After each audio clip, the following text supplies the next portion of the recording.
കെ.വി. പ്രദീപിന്റെ രാജി കൊണ്ടൊന്നും തീരില്ല എന്നതാണ് മുൻ നിയമമന്ത്രി പി രാജീവിന്റെ പ്രതികരണം. ചാർജ് എടുത്തതിനാൽ എല്ലാ ഫയലുകളും അദ്ദേഹത്തിന്റെ കയ്യിൽ എത്തിയിട്ടുണ്ടാകാം. എല്ലാ ഫയലുകളും പരിശോധിക്കാനുള്ള സമയം കൊടുത്തതിന് ശേഷമുള്ള രാജിയാണോ എന്ന് നോക്കണമെന്നാണ് പി രാജീവിന്റെ പ്രതികരണം.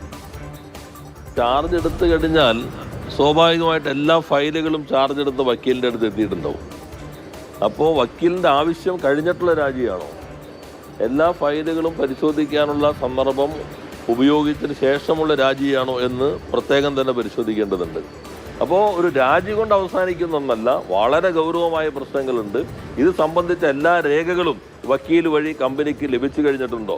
SITയുടെ റിപ്പോർട്ട് ഉൾപ്പെടെയുള്ള എന്തെല്ലാം കാര്യങ്ങളാണ് കക്ഷിയുടെ കയ്യിലേക്ക്, കക്ഷിയുടെ ഭാഗം എന്ന നിലയിൽ ഈ ഗവൺമെന്റിന്റെ വക്കീലിന്റെ ചുമതല എടുത്തിട്ടുണ്ടെങ്കിൽ ആ സന്ദർഭത്തിൽ ലഭിച്ചിട്ടുണ്ട്. ഇതെല്ലാം തന്നെ പരിശോധിക്കേണ്ടതാണ്. അങ്ങേയറ്റം ആസൂത്രിതമായ ഗൂഢാലോചന ഈ കേസ് അട്ടിമറിക്കാൻ വേണ്ടി നടന്നിട്ടുണ്ട്.